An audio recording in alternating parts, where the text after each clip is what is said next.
Charles, thank you so much for joining us here at the IEA. Congratulations on completing the second part of this huge volume. You were mentioning to me upstairs that if you work straight on the entire biography, it would be about 8 years of work, and spread out it's something like 20. It'll be about 20. By the time it's all over. So more years to actually chart her history than she was in office as leader of the Conservative Party and Prime Minister. Yes. I was going to ask you about a range of her achievements and approaches, particularly in this time period, not exclusively. We'll have the option for some of you to interject from the floor as well. This is really the time, isn't it, Charles, where Margaret Thatcher is at the height of her powers, the sort of 83 to 87 period. The Falklands War has been won, the privatizations are rolling out, the sort of victory against the National Union of Mine Workers is achieved. There are also a number of substantial other issues which I'll come to later in this interview about entry into the European exchange rate mechanism. But perhaps you can talk us through the big changes that were made and which of those do you think were the main enduring successes that we still see today some decades on? Yes. Well, thank you, Mark. First of all, can I just say how nice it is to be here, because the IEA was very important in Margaret Thatcher's development and in the development of people who had similar ideas to her. So, for example, Geoffrey Howe, who obviously fell out with her totally in the end, was actually a very big supporter here and very interested in a whole load of free market ideas that were coming through, and was very assiduous. And it's a great privilege in my life. Horrifying to think, but first came here, started as a journalist 35 years ago, and I came in here and there they all were, and you'd meet, not Mrs. Thatcher actually, once because by this time she'd just become Prime Minister, but in the room through there actually, with Keith Joseph, Geoffrey Howe, John Hoskins, Alan Walters, Hayek himself, and that really taught me so much. So this is a little bit of payback. But yes, the period of this book, she had won the 83 election, so enormously, with a majority of 144, overall majority of 144.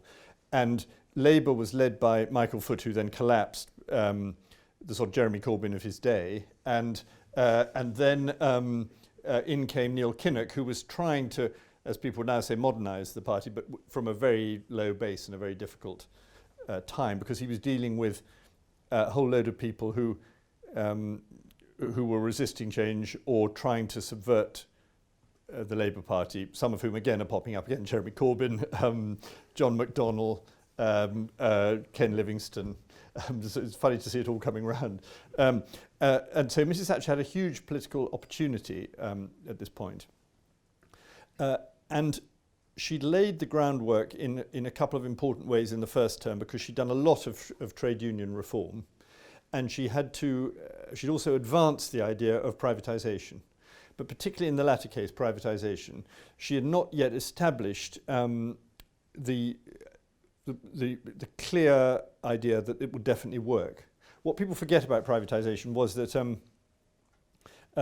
one reason it didn't happen very fast is that nobody thought it could, for the very simple reason that they thought nobody would want to buy these wretched companies because they were so useless and they weren't worth anything. And so what you had to do was find a way, before you could privatize it, you didn't only have to win the intellectual argument about the virtue of privatization, you had to sort out the company.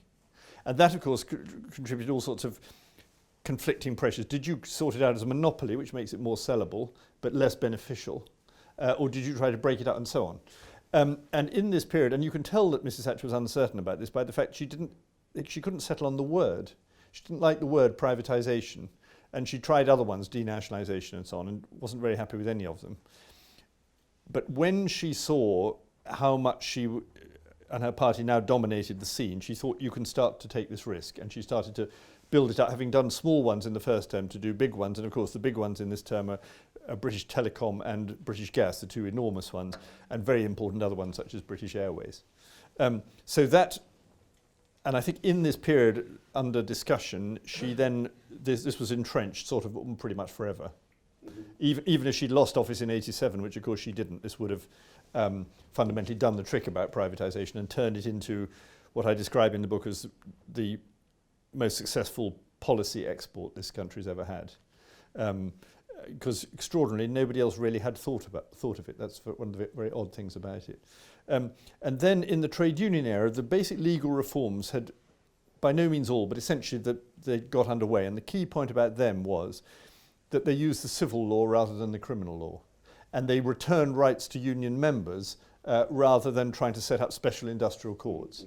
And that meant that they were very powerful because civil suits could then come in against trade unions who were offending against them, and that meant that their funds could be distrained. And it also was politically good because it was clearly in favour of sort of democracy, secret ballots and more power to the members rather than the leaders. But then, of course, came the miners' strike in this period, and it would have been perfectly possible to lose that. And so that is the key struggle, which I'm sure you want to talk about more, of that time. And then in the more general economic point was, having overcome the basic original horrors that she inherited in 1979, which are to do with the public finances, industrial chaos and so on, could you then actually create what she sometimes called an enterprise economy? Could you create the sort of spirit which would, could you release the spirit which she believed was latent in the British people?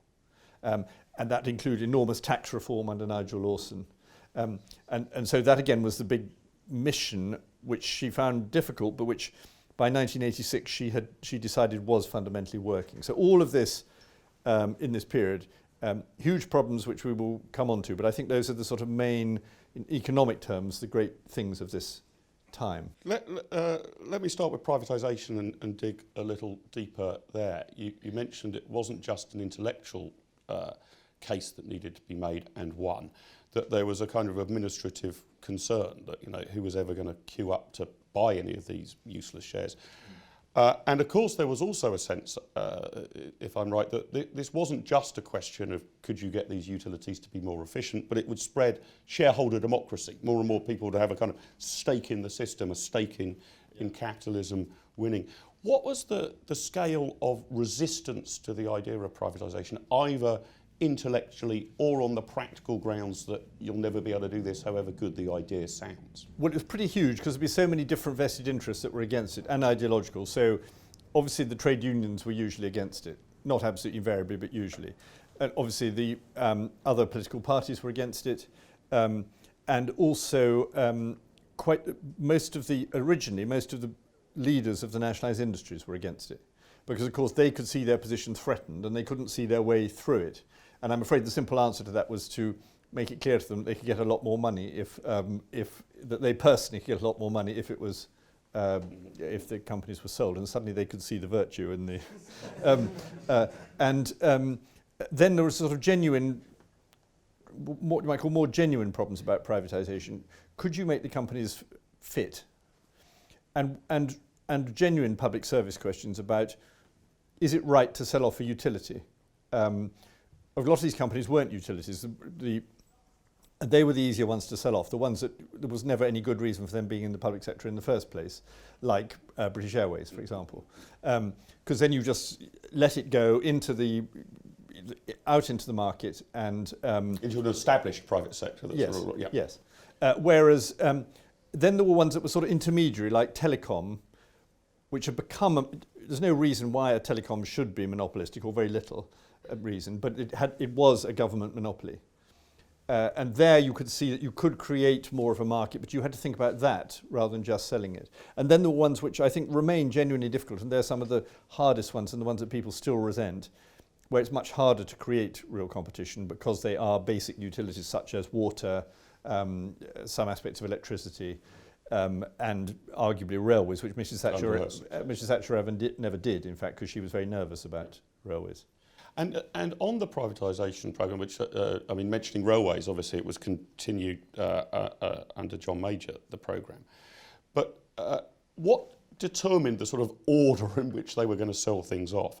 And was there anything that got onto the agenda for consideration but then was scrubbed for being too controversial, too complex to do? Oh, constant chopping and changing about this sort of thing, but for all sorts of reasons. I mean, there's a very funny one in the book, or amazing one about British Airways, because she was mad keen to do British Airways, and all sorts of things kept blocking it. And finally, there was this thing that with the Americans, because British Airways was accused by the US Justice Department of combining with American Airlines to crush Laker Airways, which was an independent operator. And in fact, this is what it had done. It had acted in a disgraceful manner and had stupidly left lots of records lying around of what it had done. And so the Justice Department of the United States wanted to bring criminal proceedings against British Airways and against the relevant American airlines. And of course, there were also lots of civil suits, antitrust suits. And Mrs. Thatcher used her influence with Reagan, and she went to see him, and she kept on badgering him about it, saying, drop it, because otherwise we can't privatise. And he said, no, I can't do that. And he was almost right to say he couldn't do it, because I think only once in previous history had the White House overruled a Justice Department. It's almost like an unconstitutional act. Yeah, ultra vires. But after she'd just gone on and on to him, she just wore him down. And in the end, he did. And he did pull it, and all the civil suits and all the triple, multiple, they were called, there's a triple damage provision as well. And in early 1985, the whole lot was dropped, and at last British Airways could be privatised. So that'd be an example of you can't quite tell what's going to... And was there anything which, if you like, got onto the starting blocks but not off the starting blocks? I mean, you just had the agony and the pain and the extraneous events that helped on British Airways. Yeah, there certainly were, but I'm afraid my mind goes a blank about what they were. Some of them were much delayed, and some of them were canvassed and then would go away. Railways was one. Yeah. I mean, some people, Alfred Sherman, who used to turn up here a lot, who was a very amazing, very difficult but brilliant sort of informal advisor to Mrs. Thatcher. He wanted to tear up all railways and make them all into bus lanes. As does our head of transport here, Richard Wellings. Yes. But Mrs. Thatcher wasn't buying that one. But that was the sort. There was those sort of arguments. Royal Mail. At Royal Mail, Mrs. Thatcher was always against the privatisation of Royal Mail, almost on superstitious grounds because of the word royal. So she thought that people would think that that the government was stealing something from the Queen, and I think politically she was probably right. So they needed to change the name before they were to privatise. Yes, and bits would come out of it. What people forget, and it's extraordinary just to think how it all worked, is that British Telecom was part of Royal Mail originally, part of the GPO, General Post Office. And so these things had to be, there's so much had to be moved. Then it was created as a separate nationalised industry. But even then it didn't know what it owned and what it couldn't value its assets and all those sort of incredibly primitive things they were that had to be dealt with. Moving on to union reform or the battle with Scargill and the National Union of Mine Workers. It's interesting to look back on that now because I think it is seen really as a battle from another era that people who weren't around at the time would find bewildering that such industrial strife was even possible. Can you talk us through a bit, if you like, the Thatcher tactics on this? Because putting aside the ideological issues, it seems that she got her tactics spot on and was blessed with a union that got its tactics badly wrong. But even then, as you referred to earlier, victory was not guaranteed in this battle. Yeah.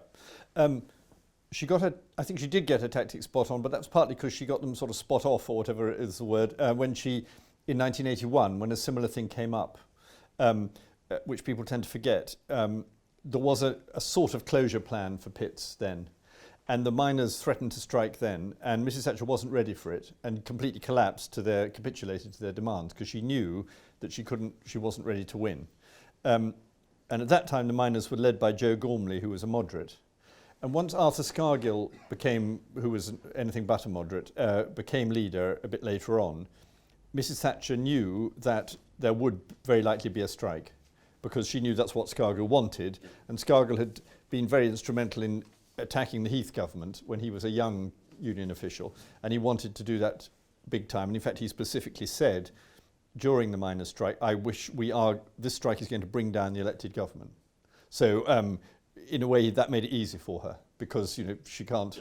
If it's in her mind, if it's him or me, it obviously has to be him. that loses. What she did was she prepared, and the big thing was called endurance, meaning coal stocks. Could you have enough coal stocks to endure a strike? And where would they be? And they primarily at pitheads and at power stations. And so there was a huge secret plan to store them up. And silly old Scargill didn't really notice these massive great piles of coal sitting outside. And also he called the strike in March, which is a bad time to call a coal strike because it's getting warmer. Yeah. And so he couldn't clinch it. But the key thing, and the thing that gets missed out of the sort of mythology, you know, Billy Elliot and things, people talk about the miners and this terrible time that they had, but the key point was that there wasn't this thing called the miners because Scargill never called a ballot of his members on the strike because he wasn't confident that he would win it. And so all the time that the strike took place, about a third of the miners, and that number grew over time to more than half, continued to work, mainly Nottinghamshire. And you had the breakaway union. Lancashire, yes, the Union of Democratic Mine Workers started to emerge and so on. And that was absolutely key because first of all it meant a lot of coal was coming out of the ground, and second it emphasised the illegitimacy of Scargill's position, and thirdly it meant that the working miners could bring a legal action to claim that the strike was illegal because of the ballot, which they won. And that meant, because Scargill wouldn't agree to that and wouldn't pay the fines and things, that the miners' funds, the NUM funds, were distrained by the court, and so they couldn't get at the money. Scargill couldn't get at the money, and that meant that he took money from Colonel Gaddafi and the Soviet Union secretly, which he was then exposed for doing. And the whole thing sort of fell apart. And she was incredibly lucky to have such an arrogant, foolish enemy. But it did require great political endurance as well as the technical endurance that I've described, because obviously it was very horrible.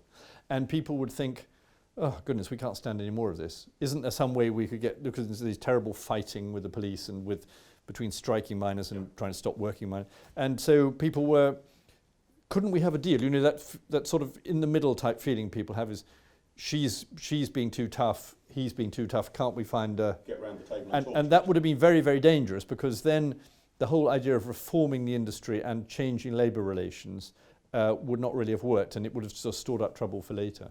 So how much of it, I mean, do you think, if you like, Thatcher took an enormous gamble here? Okay, she, you know, was building up the stocks of coal. Then does she just sort of get lucky and have Scargill as an incompetent enemy? They go on strike in March, there's the Nottingham breakaway, NACODs decide not to go out in supplementary action, which a lot of people think was a sort of defining moment, that if NACODs had gone out to support the miners, that would have been a disaster. How much was she playing a good hand well, and how much was she playing a middling hand well, and her opponent played a good hand catastrophically? Yes, NACODs, by the way, learnedly mentioned by Mark, it shows the sort of thing you had to care about in those days with trade unions, was the National Association of collierymen, overseers, deputies and shop firers. That's when unions had proper names, not like Unite. You know. And they were key because they were in charge of safety. So if they walked out of the pit, there were very few of them, but if they walked out of the pits, that was that. You'd have to close every pit in the country, and it seemed for a moment as if they were going to do that due to mishandling by the coal board. I don't think, in a way, Mrs. Thatcher did take a gamble. I think that she just knew that this battle was going to come, so the whole thing was preparedness. And then, once it started, of determination. So I think that was, actually she did lead it very sensibly. She didn't fall out with her colleagues about this, which she often did about some subjects. She didn't go over the top. And contrary to what you may read, she didn't usually indulge in very sort of fiery rhetoric. I mean, she was pretty firm, but she just sort of, you know, she knew she had to slog it out, and she did that using every avenue that was required. So if we, I wanted to ask you about the tax reforms as well, because I mean, clearly, going right the way back to 79, but over a continual period, the Thatcher governments move us to a flatter tax system with lower marginal rates, you know, getting down firstly from 98% to 60, from 60 to 40, a much flatter system. And it's extraordinary today when we've had, not just at the moment, but recently, sort of debates about whether the top rate should be 40, 45 or 50. Seems to be where the debate is, that it was in a wholly different place before Margaret Thatcher came to power. How important do you think that was, and how did she get away with it politically? And was it unpopular at the time and then shown to work, and therefore a sort of popular move? I think it was Mick Jagger, I'm pretty sure it was Mick Jagger, who said in the run-up to the 1987 general election, if I was to vote with my heart, I would vote Labour. If I was to vote with my head, I would vote for the SDP Liberal Alliance. But I have decided to vote with my wallet. I mean, was it the same environment at the time that we have now, I mean, around sort of bankers and the ultra-rich getting away with it, or was it seen as a less radical reform back then? Well, it was seen as radical, but it wasn't seen in these banker terms because there wasn't this class of people who, to anything like the degree that there seems to be now, of super rich. Because if there had, it was a poorer country, but also if there had been, they would all have gone and lived in another country, and indeed a lot of them did because of the tax rates. So the general change in taxation, reform of taxation, was extremely important. However, it has to be borne in mind that it was against a background where, contrary to widespread belief, Mrs. Thatcher was not very successful at controlling public spending. So it's one of the great attacks on Mrs. Thatcher is that she was always cutting, but actually it's rather great criticism of her leadership that she never cut public spending once in overall terms year on year, not once.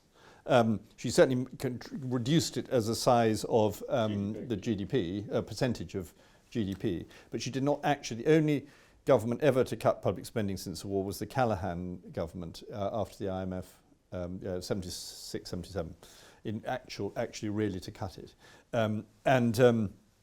So this wasn't very successful, though it certainly wasn't totally unsuccessful, and that constrained tax cuts. So Geoffrey Howe cut income tax when he came into office in '79, but pretty much left it alone after that. And Nigel Lawson resumed the downward path. But it was a slow process, and he was often dealing with a very adverse balance of public spending. What he did in this term I'm talking about is he did more valuable things actually on business tax than on income tax. But in both cases, and what he did on business tax was to get rid of all these exemptions and sort of subsidies, but greatly to lower the rate of corporation tax. So it was flatter and it was more advantageous for small businesses. The point was really that you could see the trend. That was the thing. You could see which way it was going, which way they wanted it to go, and therefore it gave a great deal of hope. Income tax rates, I think by the time Mrs. Thatcher left office, the standard rate was 25. I may be wrong about that, but it certainly wasn't 25 in 87. I think it was 27, or 27 was promised in the manifesto, I think. So it was a slow progress, but you could see direction of travel. Yes, and of course the Labour Party continued to maintain the opposite direction, and that made it very easy for her because, though in fact most governments put up your taxes in some sort of way, if a government comes in saying, we think it's marvellous that people should pay more taxes, that is, if a party enters an election saying that tends to be disadvantageous. As we've recently learned again, just a few months ago. It was interesting what you say there about public spending, Charles, and I wonder if I could wrap that up into a wider question about how this period of time is looked back upon. And perhaps I'm asking this from a slightly narrow sort of IEA perspective, but amongst those of a free market capitalist bent, there's on both sides of the Atlantic, I have to say, there's sometimes a tendency to look back on this area as some sort of free market capitalist utopia in which the state was sort of removed from all life, spending was going down, tax was going down, everything that could move was privatised. Do you think from the perspective of those who have sympathy with most of the Thatcher reforms that we do look back on it in rose-tinted spectacles? Was it really as radical as it is now portrayed as, actually on both sides of the political spectrum? Or was it a more incremental, practical process? I think it was very radical because it did get rid of this whole set of ideas which had governed everything before that and turn it into another set of ideas. And this took a real different form. But where it was unsuccessful was, and again, the critics, a certain type of critic is wrong about this. They say, she was disgraceful because she tore apart the welfare state, the post-1945 settlement, etc. She didn't. That was the thing where she was in most of all the big areas of policy, the thing where she was most cautious was about the welfare state. And so the basic structure of the welfare state was maintained and in some respects increased under Margaret Thatcher. And one of the reasons for this was that I think she had too much on her plate. So she had to deal with public finances, trade unions, useless nationalised industries and things like that. In a way, she let the welfare state take the strain of all of that. And one of the phrases when the Blairites came in was, they said, we want to get down the welfare bills because they are, quote, the bills of social failure. And in a way, this was true. And Mrs. Thatcher was prepared to pay high bills for social failure because of the other things she was trying to do. Hence, the famous toleration of a very high unemployment rate for a long time, which only began to come down in 1986, I think, from about 3.25 million. And by that time, she and David Young and others were working on all sorts of programs to change that. But that was important, and she only started to think quite radically about the welfare state in the last term, and didn't quite have the time to see all that through. And so that was very much unfinished business. So if Margaret Thatcher was still with us now and was looking back on this term of office between 83 and 87, or indeed her 11 years as Prime Minister more generally, what do you think she would say were the missed opportunities? Accepting that she's only got 11 years, that I know she wanted to go on and on and on, but what would she have said? Oh, I wish in 1985 we'd done this. I was so close to doing it. Or I wish, before the 87 election or in the 87 manifesto we'd committed to do that. Well, I think she wanted more schools reform, and she failed to bring in vouchers for schools, which she hoped to do in the 83 election, and she did, but she didn't. And then she did school reform in the last term, but not fully. And very, very little national health reform. I mean, she started there was quite an important change about the so-called, which came to the so-called purchaser-provider split and all that sort of thing. But in terms of really changing the model of the health service, she didn't do that. And I think those were regrets. And then another one was, which I'm sure we'll come on to, is everything to do with Europe and how that fits into it all. Talking a bit about her values, because you were saying with the union reforms, the model of privatisation, a different approach to taxation where the trajectory could be seen even if it wasn't done quickly, and her sort of changing the cultural outlook and the memes of the nation as much as the actual performance of the economy. It's in your very first chapter, right at the start of the book, page 8 of the book, where Lady Thatcher puts economic and political philosophy, in her own words, Victorian values. As people prospered, so they used their independence and initiative to help others prosper rather than compulsion by the state.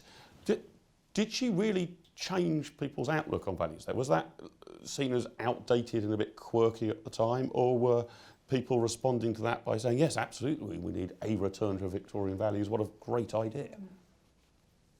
She was somewhat disappointed by how she thought rich people hadn't always sort of stepped up to their duties when they got richer. That was something she would say from time to time. But I think broadly there was a big change there, and I'm often meeting people, when I go around talking about the book, I often meet people, particularly women actually, is quite an important point in this, who say, because of her I set up my business. They thought they couldn't, and then they found they could. And they could start from very little and get going on it. And that's a very, very big change in society. It's what Britain always used to do and then had ceased to do.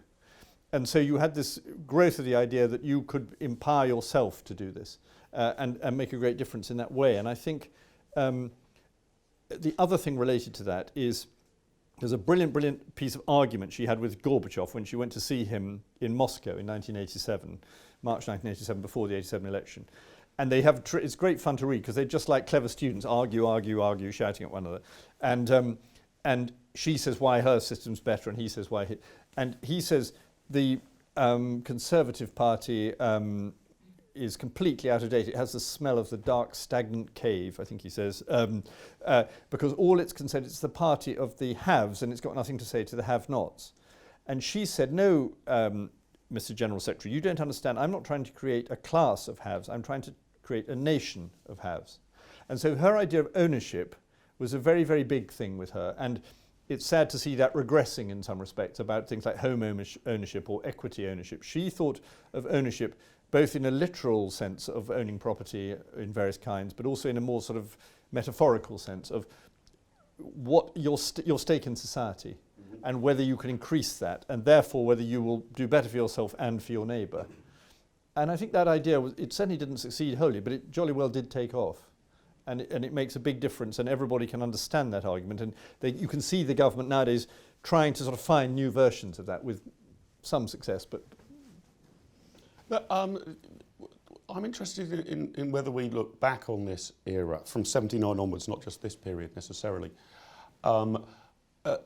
believing that it was always known that Margaret Thatcher was going to be a sort of a radical. Do you think she was a sort of unexpected radical in some ways? I mean, famously, the 1979 Conservative Manifesto is incredibly mild-mannered. If you go back and look at it today, you wouldn't have sort of thought, wow, you know, if these guys win and get into office for 3 terms, the entire world is going to change. You would have thought, okay, well, I can see they're on the side of sort of capitalism and enterprise, but incredibly non-specific on the proposals. Was that always her intention, to do this under the radar, or did she find the steel in herself to become much more radical when she was in office, or simply the opportunity? I don't think it was do it under the radar, but remember, a manifesto, particularly in 1979, is basically a treaty, but conducted between the members, leading members of the same party. So it can't be the expression. Also, it's imprudent to put a whole load of unnecessary detail, and that's why famously the Labour manifesto of 1983 was called the longest suicide note in history by a Labour MP, because it set it all out in sort of mad detail. But I think what she was very good at, Mrs. Thatcher, she didn't really have a strategy, because she didn't like strategies, because she understood you can't have them in politics because they all get blown aside, but she had purpose. So what you had a sense of what Ferdinand, who ran the policy unit, called her angry will, was going through the system all the time. Everybody was thinking, what does the angry will want? And they sort of knew. That was the thing. She was constantly expounding it, explaining it. Very, very good preacher, Mrs. Thatcher. A public preacher and private preacher. And so you sort of got the feeling of, this is what she's after, and we've got to try and do it. And the very fact that a lot of people didn't like it was in a way a strength too, because that helped you define what you did think about it. So you couldn't ignore it. You had to, and I think that really was very dynamic. And that's why she was such an export. I mean, one of the great features of this book particularly is this is when she becomes a completely global figure. She was in some respects the most famous politician in the world at that time, partly because of being the only woman and partly because of the doctrines and the change. And everybody in the world who was anybody wanted to come and see her. And her influence was really amazing at this period, in the Cold War and in economic question. In terms, you mentioned it earlier, so let's move on to it now. Her, often portrayed, rightly so, in your books and elsewhere as a steadfast, headstrong sort of character. Let's look at European policy now. Her own instincts would have been, were extremely sceptical about the exchange rate mechanism. The Conservative Party, the cabinet was divided on the wider question of our relationship with Europe, not just this one, plus ça change. Why do you think that she acceded to eventually going into ERM rather than vetoing it? Perhaps given our intergenerational difference between the room, I should briefly explain what the ERM was. I'm sure I'm talking to a very learned audience, but it was the exchange rate mechanism of the European monetary system. And it was invented, first it was called the snake, as a way of gradually harmonizing the currencies of the European Union with a view ultimately to creating a single currency.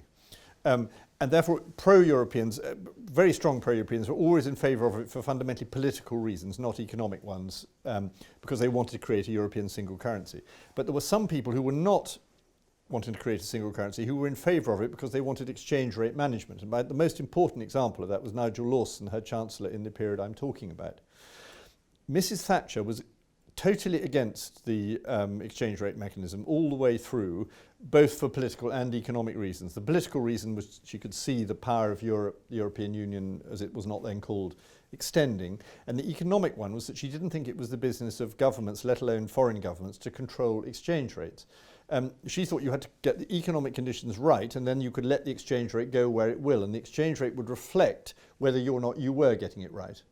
And that was her big battle. And the answer to your question of why why did all this? Why was she sort of caught up on all of this? The answer was it was always policy from the moment she left office until the moment we joined she came into office until the moment when we joined the ERM shortly before she left office. It was always the government policy was to join the ERM when the time was right. That was the phrase. And therefore, you could always argue both sides of the question, because some would say, oh, well, it's right now, and some would say it's not right yet. And Mrs. Thatcher never had the power within her own cabinet, because there were big disagreements about this, to say, which is what she wanted. She wanted to say, it'll never be right. We should not join the ERM. But she was not in a position to be able to say that publicly. She tried to persuade colleagues of that fact, but failed. And I show in the book, it's a key meeting with Nigel Lawson and others in 1985, when essentially she was isolated in the cabinet about this. And it really looked very difficult for her. And it was a sort of presaged what then happened in the next 5 years of constant conflict about this. But she was absolutely against, and the only reason why she agreed to join in October 1990 was basically because she was beaten. And she was given a little fig leaf about that exchange interest rates would come down if we did, which they then did briefly. But essentially she just lost, and she wasn't powerful enough anymore. Mm-hmm, mm-hmm. And was it sort of got in some way through the back door? You mentioned the interest rates will come down, that this sort of she managed to reconcile to herself that she wasn't signing up to a precursor of the single currency, but this might be in some way a successful counter-inflationary policy or something. That's right, yes, it would be presented as counter-inflationary. And of course she was holding out at that time to prevent the single currency, because by that time the so-called Delors Committee had reported, and they were trying to impose the single currency through the European Union, and she was resisting it. So she was able to say, we can join the ERM for technical reasons, but I'm still against the single currency. But in reality, that didn't stand up because of the way the whole thing was going.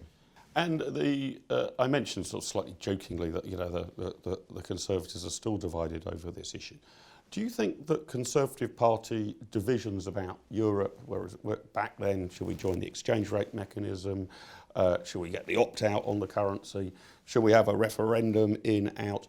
Are these a legacy of Thatcher's time, or are these endemic in the Conservative Party almost throughout its history? There are some who sort of said Thatcher was such a radical that she's inspired a wing of the party, and her wing of the party is irreconcilable with the wing which would have been described as the Wets back then. Did she open up fissures on this issue, divides on this issue that we're still seeing to this day? Can that be traced back to these sort of debates and argument in 1985? Yeah, I think it can, but already they already existed. Mrs. Thatcher herself was frightened of opening them up because she'd seen them happen between Heath and Enoch Powell in the 70s. And though she basically agreed with Enoch Powell about this, she didn't like Enoch, or she criticised Enoch for leaving the Conservative Party about it. So he put himself beyond the pale because of this. So she was never wildly pro-European, but she was sort of took the mainstream view that it was better to be in than out in the 70s. And indeed, she maintained that view until more and more weakly, until she left office, when she actually started to say privately that we should be out of it. But she never said that publicly. And so if you look at this argument all through the period of her office, it's extraordinary how it was not conducted in the terms of what it's really about. So they would never ever have, because it was too toxic for them to have this argument, it was never conducted politically about, is it good to be ruled, to put it crudely, is it good to be ruled by foreigners or by ourselves, all those sort of questions. You were not allowed to have those discussions. So it was all framed in the argument about money and exchange rates and that sort of thing. And it was an argument about that as well, but you couldn't have it explicitly. And what you see in Mrs. Thatcher is her sort of desperate to say more of these things, but not quite daring. But then towards the end of the period, she did say it more. So the Bruges speech of 1988 is not, in fact, an anti-European speech, but it's very anti-United States of Europe speech. And what it's saying is Europe is this great continent, including Warsaw, Prague, and Budapest, which were then all under the Iron Curtain, behind the Iron Curtain.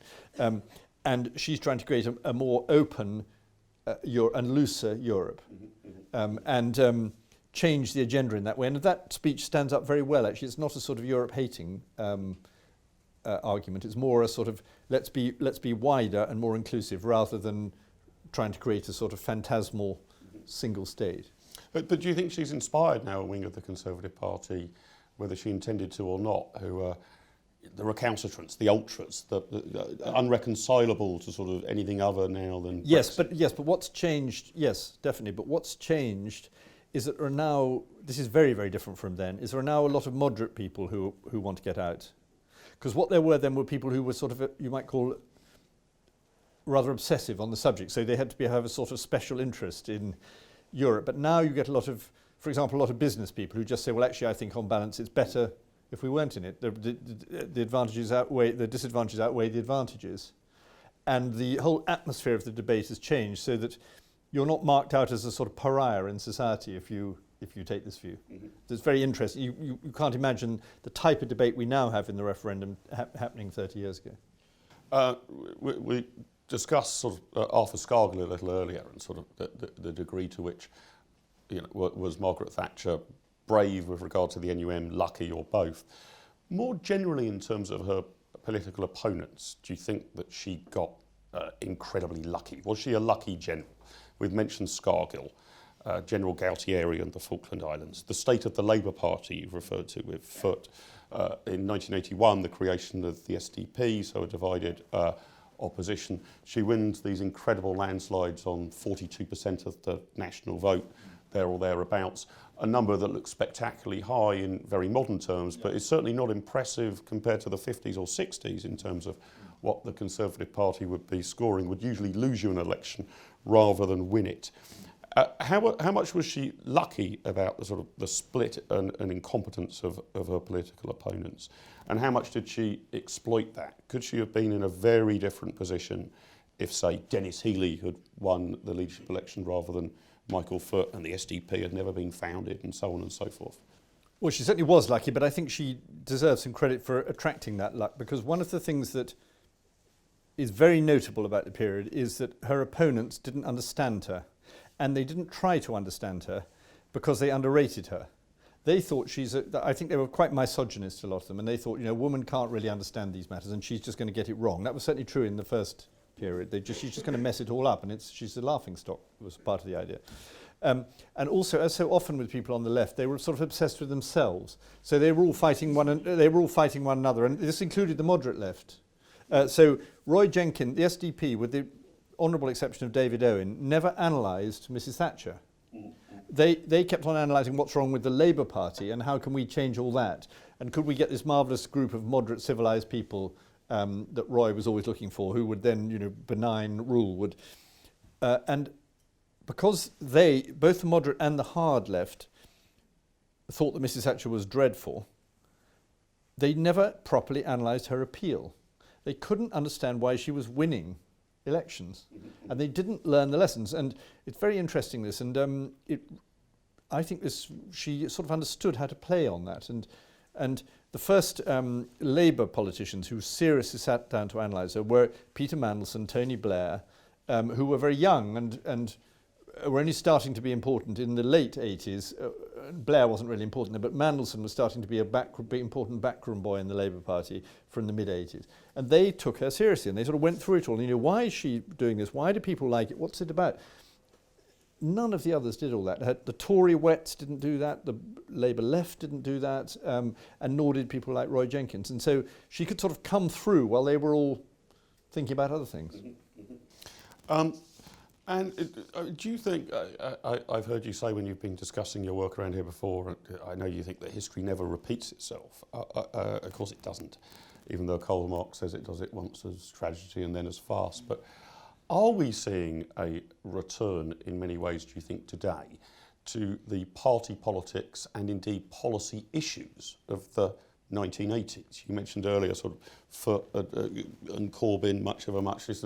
Potentially the debate's now re-emerging that Margaret Thatcher, no doubt as she went to her grave, would have thought that she finally won, that there was an ultimate victory about privatisations and tax rates and redistributions and the role of the state. Is the Labour Party we're seeing today similar ideologically in strength as an electoral force as it was under Foot? Or what are the differences there? Potentially what I'm trying to tease out is whether the Conservative Party today has a similar opportunity to the one that Thatcher had. Well, it certainly is an incredible piece of luck for Cameron that he's got Jeremy Corbyn. That, I mean, it's amazing. But there is some. As you say, history doesn't repeat itself. But somebody said history doesn't repeat itself, but it rhymes. I think they say. So you get a sort of Mrs. Thatcher came to power because these were hard times and bad times. She would never, ever have been made Tory leader, much less Prime Minister, in good times. Why would you move from the normal thing? And she preached about what to do in bad times. And then good times came with the fall of the Cold War and the prosperity of the 1990s. Everybody forgot about everything, and wealth just dissolved everybody's ability to understand anything, and they sort of forgot about. Essentially, what happened is, as always happens in very prosperous times, is that people forgot about threat.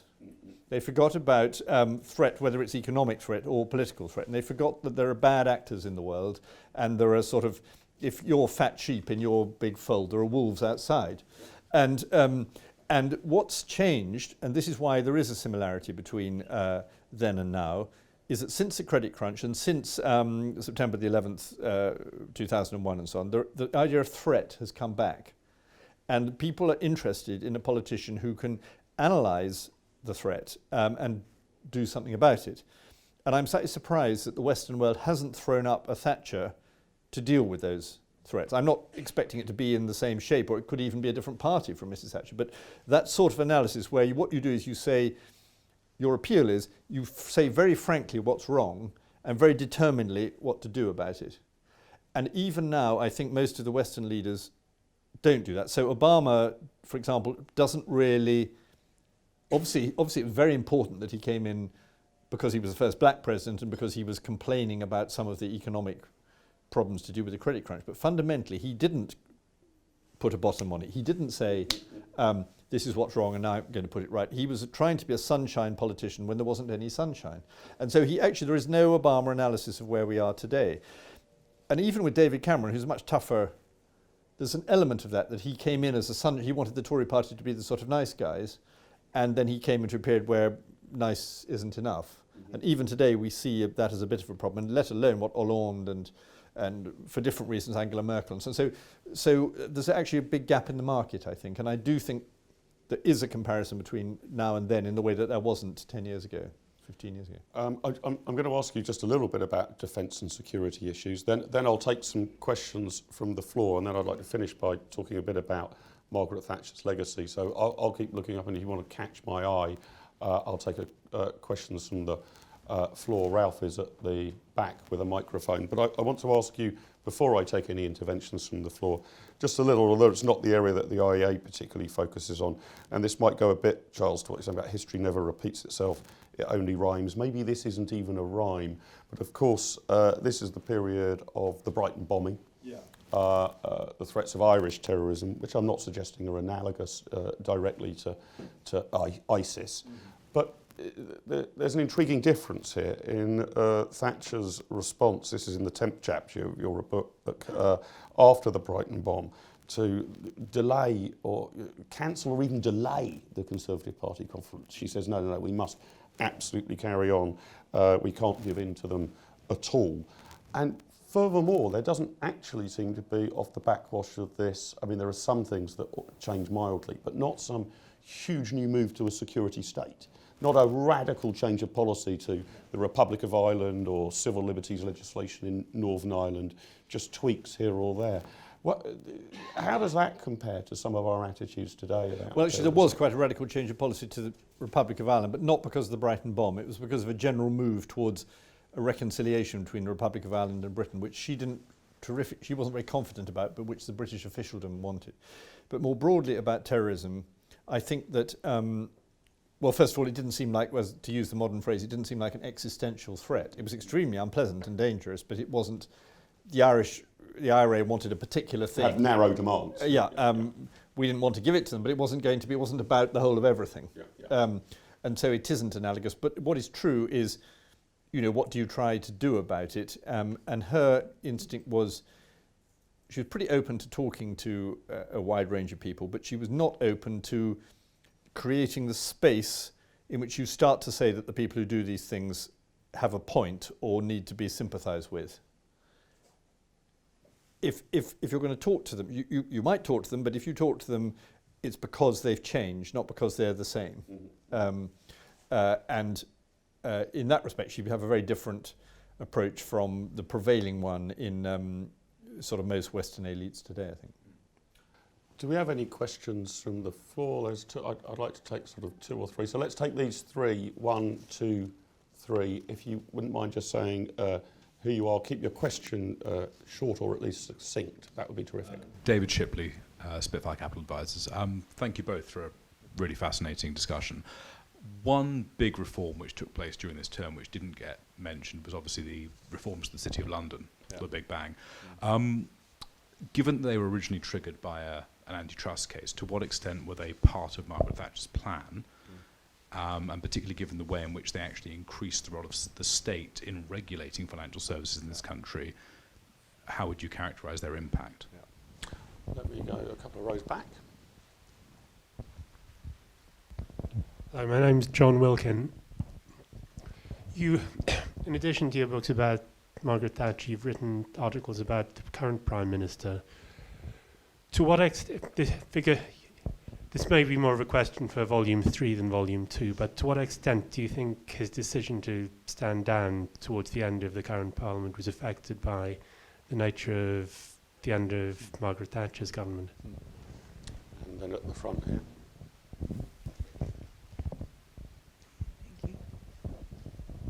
Irina Somerton, Institute of Historical Research, University of London.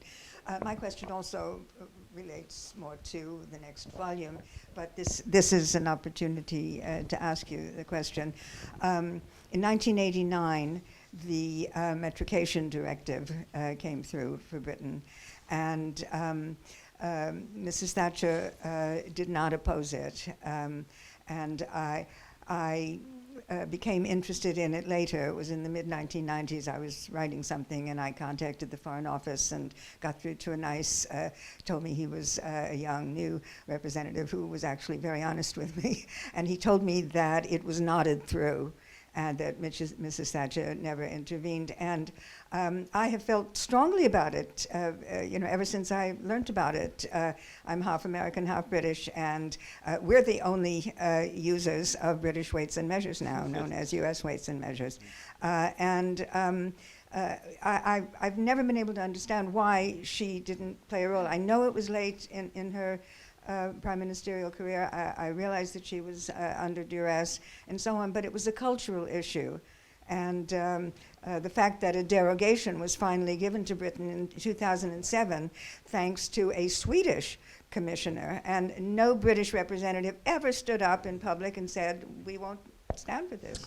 So 3 very different, 3 rather eclectic questions. The Big Bang of the city, was this sort of portrayed at the time as a massive liberalisation? Was it sort of anything of the sort, or has it paved the way for and actually introduced greater regulation on the city?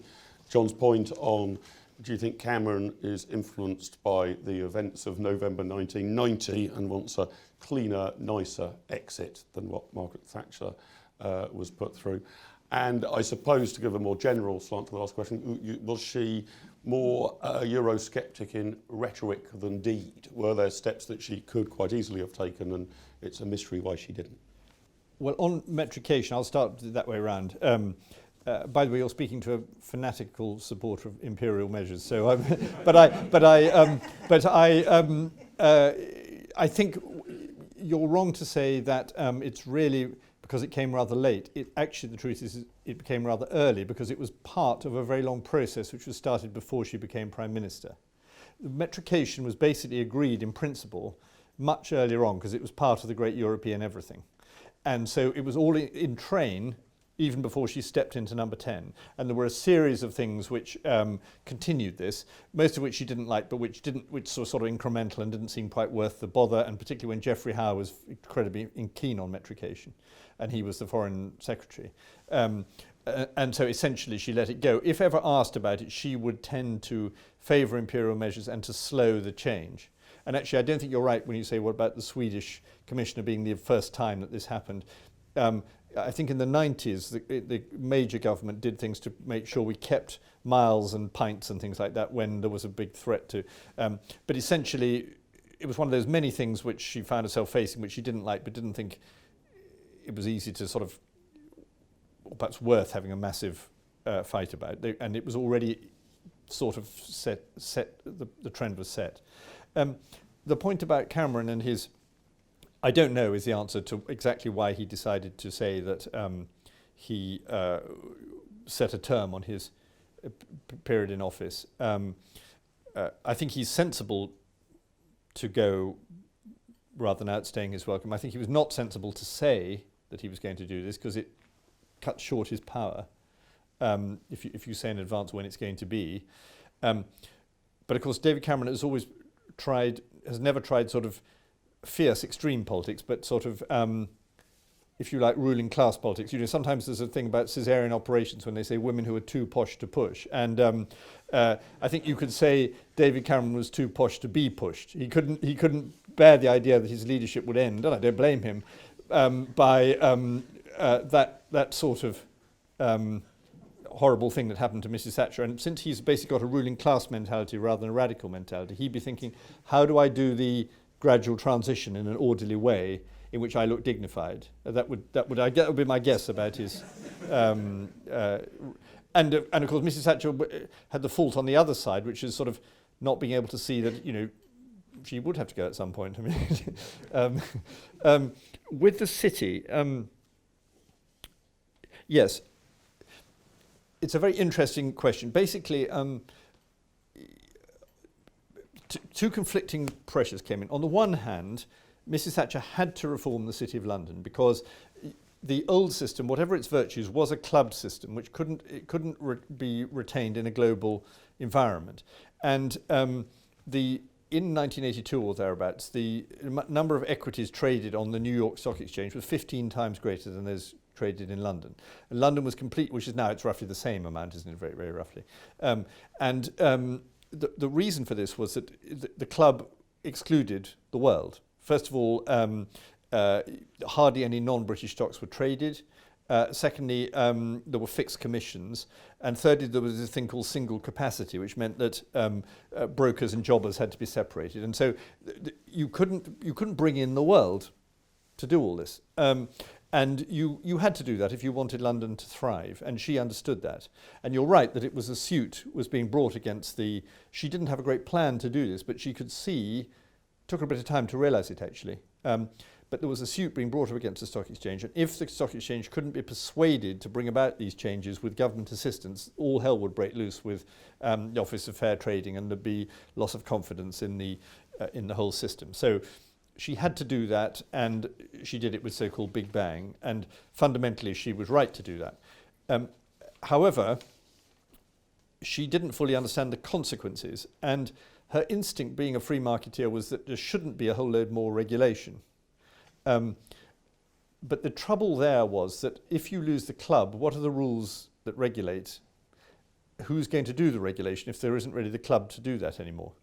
And therefore, it was vulnerable to what we saw happen, which was, and it's similar with getting rid of Glass-Steagall in America, where you have everybody sort of trading on their own account and getting people to buy the things that they're ramping and all the rest of it. And so she was sort of confronted with a paradox which didn't fully work out in her time, but it continues to be a paradox. If you have a sort of ultra-free market system about how to, in financial transactions, what do you do about regulating people's behaviour? And the sort of the ethics of the people doing that were not sufficiently strong. In fact, they seem to be incredibly weak. And therefore, people say, and you can understand why they say it, let's bring in the government to do it. Now, of course, there's many, many very bad things about the way the governments do it. But that's the nature of the problem. And she sort of got the beginning of that, but not the end of it. Perhaps I can finish, Charles, by asking you some sort of wider questions about Thatcher's overall political philosophy, her legacy, and what might be learnt from her career by politicians today. I don't know if you've seen Martin Durkin's 2013 television documentary for Channel 4 called Margaret, Death of a Revolution. Yes, no, I haven't. I gather it's really good. I keep meaning to... I will make sure you depart with a copy in hand. His thesis is essentially that Thatcher wasn't a conservative at all. Okay, she was a conservative prime minister. She was, as you just mentioned regarding Enoch Powell, she was loyal to the Conservative Party. But she was a sort of outsider, working class, radical, not part of the establishment, determined, especially in her internal battle against the Wets, to sort of tear down pillars of the establishment. Is she rightly seen as part of the sort of conservative tradition, or is she an anomaly in the many centuries history of the Conservative Party, an outlier, someone of rather distinct political philosophical views that sort of were needed at that particular time, but the like of which we'll never see again? Well, I think his thesis is very interesting, and I think it's half right, but only almost exactly half right, because one thing I think very fascinating about Mrs. Thatcher is that she's the most genuinely revolutionary and the most genuinely conservative prime minister we've had in the period of universal suffrage. You see, he's making a false assumption that the Conservative Party is basically an establishment party. It never was solely so. Otherwise, it would never have had any votes. And in universal suffrage. And Mrs. Thatcher was a very genuine conservative. For example, monarchist. I don't like the word nationalist, but sort of patriot type of person. Pretty strong on law and order, not against a strong state in that sort of thing. Armed forces. And she even did, and she liked the romance of sort of Tory romance. So it's incredible to think of now. She created new hereditary peers. She brought back the system of creating hereditary peers. I mean, that's not somebody that a revolutionary does, or solely a revolutionary. And her big vision of what was good was partly a romantic vision of the past about Britain's achievements and how this could be revived rather than a sort of programmatic piece of revolution. And she believed in Christian virtues in a traditional sense and Christian morality and that sort of thing. On the other hand, she was no respecter of persons, and she didn't think because all these brilliant people have been in charge that they're all right about everything and that they need protecting. She thought they were all wrong and they needed giving a good kicking. And she was very sort of unpompous and unhierarchical, and she thought we could be so much better and we don't have to stick by all these rules that socialism and bureaucracy have brought in. And she was a revolutionary in the sense that sort of, you're not allowed to use the word now, but she used the word constantly, in the sense that a housewife can be about sort of sweeping out all the mess. You know, come in, gosh, this kitchen's a mess, broom, hoover, mop. Let's get it all out and clean it all up and make it work. And I think so I think Durkin was definitely onto something, because she was absolutely not establishment minded, but it doesn't mean that she was, like Lenin. She wasn't. And what do you think her analysis would be of the performance of the Cameron government today? I mean, I mentioned earlier the sort of throwback to the 1980s. It seems to be a throwback further back than that. It was an extraordinary sight to see the Shadow Chancellor brandishing Mao Zedong's little red book as his counterpoint to George Osborne's rather feeble, I have to say, autumn statement. But what would she have made of the performance of the Cameron government, the coalition government, now the majority Conservative government, over the past 5 or 6 years? What would her advice be? What would her frustrations be? And where would she applaud them, if anywhere? Well, I always refuse to answer these what would she questions, because my only selling point is knowing quite a lot about what she did do. So I never speculate on what she would have said, because I feel people just put opinions into the mouths of, like when a child doesn't want to go to bed, it says, my Teddy doesn't want to go to bed. And I think that, I can give a quick analysis of how sort of well does this government develop the Thatcher legacy and how badly. And I think the bad side is that it doesn't understand the importance of winning intellectual victories. So it doesn't understand the importance of refusing the premise of the left about things. And you have to do that very, very vigorously all the time. And she was brilliant at that. Otherwise, if you're not pushing forward, you're being pushed back. And that's a big problem. However, I also think that a lot of Thatcherite criticism of this government is unfair, because I think they are quite bold in social reform and welfare reform, and quite tough. And I think that they have not made catastrophic mistakes in that area, and they do understand. I think David Cameron is the first Tory leader to be sort of at ease with the Thatcher legacy. He's certainly not a Thatcherite, but he has a genuine admiration for her, and he wants to sort of use that in modern... he does want to learn lessons from. He doesn't want to sort of bury her and forget about it. Not at all. So I feel quite on the one hand, on the other about them. What I think, and it's, here we are tonight, Mrs. Thatcher wasn't exactly an intellectual, but she understood the power of ideas and was excited by the power of ideas, and she wanted institutions like this to flourish. And she didn't see politics as a technical matter, though it obviously has technical aspects.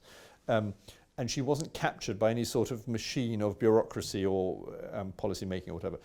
And I think all that is weak, relatively weak now. And the Western world in general suffers from that weakness. And just lastly, that you mentioned a few moments ago that you were a little surprised that a sort of an heir to Thatcher hadn't emerged, or possibly of a different gender, a different ilk, possibly even a different colour of rosette. Do you think that is likely to happen at some point in the future here in Britain? That not just someone of her broad philosophical approach. Do you think actually somebody might lay claim to her torch and her name? Even and sort of say, we need the Thatcherites back. It might become easier in time, but she did one big disservice to herself, which was that she always went on about how she was a conviction politician. And while this is perfectly true, it doesn't give you the key to her, because any old fool can be a Conservative politician. I mean, a conviction politician. If any MP can just keep on spouting his convictions in a completely boring way, and that is not impressive. And people like that are useless. And one of them's now leading the Labour Party. I've seen him doing that for 33 years in Parliament, and it's not valuable. What the politics is about is the combination of the conviction with the capacity to act and understand, and to preach as well, so that you can get people to come in with you, behind you, and that's what she had. And when it comes, it won't look like her. It won't be sort of high gloss, big hair, handbag, etc. Even if it's a woman, it'll be very different. It could even be a leftist too, but it will be understanding of that combination that leads to a powerful form of leadership. And I think she casts a long shadow, which makes it quite difficult. I see people who pretend to be Thatchers, and what they think being a Thatcher is shouting out loud, strident opinions. It's not what it's about. It's a more thoughtful process than that, yeah. and a more, you say, engagement in ideas that she genuinely had. And in actually how to do it. Great fascination with the detail, how to do it. Charles, just before I thank you, a couple of announcements. In the era of negative inflation that we presently live in today, this book, normal asking price £30, will be available for £20 this evening. Substantial negative inflation here in the very building. In the spirit of the age of austerity, please keep hold of your glasses, because we have nearly run out of them. So if you would like to top up your wine, please use the glass that you have been using to date. Charles, absolutely fascinating book. Really fascinating hour or so of discussion. Congratulations on a biographical achievement. I know we're only now 2/3 of the way through. It's been fascinating to hear your analyses of her strengths, weaknesses, her deeds, her character, her policy changes, and how that has altered not just the world of the 1980s, but the United Kingdom we live in today. Thank you so much for being our guest this evening. Ladies and gentlemen, please join me in thanking Charles Moore. Thank you very much.